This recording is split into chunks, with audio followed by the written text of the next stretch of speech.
ఈరోజు మా rehab Buddha centre visit చేయడానికి వచ్చిన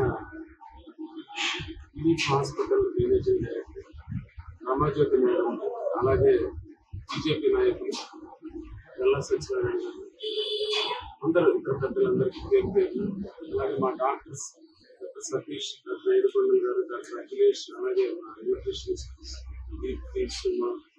శ్రీకాంత్, అందరికీ చాలా సంతోషకరమైన రోజు.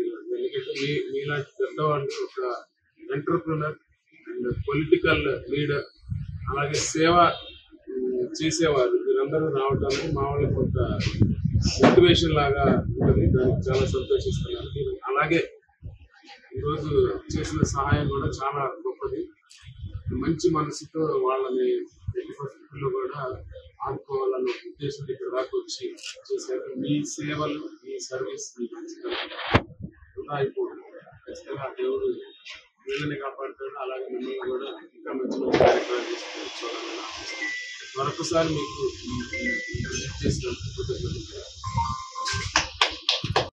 జీబీఎస్ అయింది మేడం. లాస్ట్ December 11కి జీబీఎస్ వచ్చింది మేడం. ఒక 5 అవర్స్లో మొత్తం నర్వ్స్ మొత్తం డ్యామేజ్ ఇందులో ఒక రోజు ఇచ్చాము. బ్రెయిన్ ఇచ్చాము. అయితే అవి మొత్తం ఇట్లా స్ప్రెడ్ అవుతూ వచ్చి లంగ్స్ వరకు వచ్చి స్టార్ట్ అయినప్పుడు మేము ఎయిర్ నాంపల్లికి వెళ్ళాము. అక్కడ ఒక 2 months వెంటిలేటర్ మీద ఇప్పుడు ఏంటంటే మనకి రిహాబిలేషన్ అయ్యి కాబట్టి ట్రీట్మెంట్ మూమెంట్స్ ఏం లేవు, మూమెంట్స్ లేవు. అయితే మా పాప అక్కడ కొండాపూర్లో జాబ్ చేస్తుంది మేడం. దగ్గరలో చూసుకుంటామని అక్కడ ఒక 2 weeks అక్కడ సువిటాస్ రిహాబిలేషన్లో జాయిన్ చేశాను మేడం. అయితే నేను బోనకల్లో వర్క్ చేస్తాను మేడం. అయితే మనకి ఖమ్మంలో ఈ రిహాబిలేషన్ పెట్టారని చాలా సంతోషపడి, అసలు చాలా ఖమ్మం ప్రజలకు అదృష్టం మేడం రిహాబిలేషన్ పెట్టి. ఇది కమర్షియల్ కాదు, సేవా దృక్పథంతో పెట్టినట్టుగా ఉంది. దీని గురించి శ్రీరక్ష హాస్పిటల్ జీవి గారికి చాలా కృతజ్ఞతలు. చాలా హ్యాపీగా అనిపిస్తుంది. ఎందుకంటే ఇక్కడ ఎట్లా పేరు ఉందంటే పొద్దున 6 గంటలకు స్టార్ట్ చేస్తాను మేడం పేషెంట్ కాడ నుంచి 24 hours into 7 మంచి సర్వీస్ మేడం. ఆయా సర్వీస్ సార్ వాళ్ళు కానీ మేడం అందరూ రౌండింగ్ వస్తారు. నర్సింగ్ స్టాఫ్ అఖిలేష్ సార్ అయితే ఫిజియోథెరపీ డాక్టర్ అయితే పేషెంట్కి మంచిగా లేకపోయినా వదలదు మేడం. ఫిజియోథెరపీ చేసినా వదలదు. గంట తర్వాత లేట్గా వచ్చారు కానీ మంచి సర్వీస్ మేడం. బాగుంది సర్వీస్. తర్వాత ఇంకోటి ఏంటంటే మిడిల్ క్లాస్ వాళ్ళకి అందుబాటులో హైదరాబాద్లో తక్కువలేదు మేడం. Same corporation. నేను 2 weeks ఉన్నా. ఒక రోజులో 10 నుంచి 16,500 బిల్లు పడింది పర్ డే. కార్పొరేషన్ అంటే అక్కడ ఎట్లా అంటే మేడం, మరి వాళ్ళ ఉద్దేశం ఏందో కానీ మనం చెప్పకుండానే ఎవరో ఒకళ్ళు వచ్చి విజిట్ చేసి కింద పోయి కంప్యూటర్లో బిల్ వేసుకుంటారు.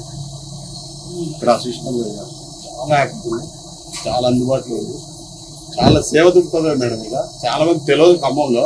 తెలిస్తే జీవి గారు ఇంకొకటి కూడా ఫీడ్బ్యాక్ ఇస్తే ఇంకా మంచిగా చేసే ప్రయత్నం చేస్తాం. ఇందులో ఏంటంటే ఫస్ట్ ఆఫ్ ఇట్స్ ట్రైనింగ్ మాకు కూడా అంటే కొంత ఎక్స్పీరియన్స్ ఉంది, కానీ ఇలాంటి ఎట్లా చూడలేదు లేవు వస్తుంది. బుద్ధుడి కాన్సెప్ట్ అంటే ఎందుకంటే బుద్ధుడి కాన్సెప్ట్ ఏంటంటే వీటిలో చాలా మందికి హోప్లెస్ ఉంటాయి. పైన అక్కడ చూసి ఎంత ఉన్నా కానీ మనందరం మీరందరూ వచ్చారు, కొంత సంతోషం ఎనర్జీ ఉంటుంది. కానీ పోయినాక మళ్ళీ వాళ్ళు ఏడుస్తూనే ఉంటారు. End of the day recovery అన్నది వాళ్ళకి కూడా తెలుసు. సో అందుకే మనం దాన్ని కొంత మార్చడానికి, మైండ్ సెట్ మార్చడానికి ఈ బుద్ధుడి కాన్సెప్ట్ వాళ్ళని మెడిటేషన్ కూడా నడుస్తాం. అంటే just we are not just healing the body, we are healing mind and soul. So that is our concept. దానివల్ల ఇంకంటే ఇంకా అప్డేట్ అవ్వాలి, ఇలాంటి ఫీడ్బ్యాక్స్ అంటే చేద్దామని ఇలాంటి రావడం. అంటే ఇట్ ఈస్ సంథింగ్ లైక్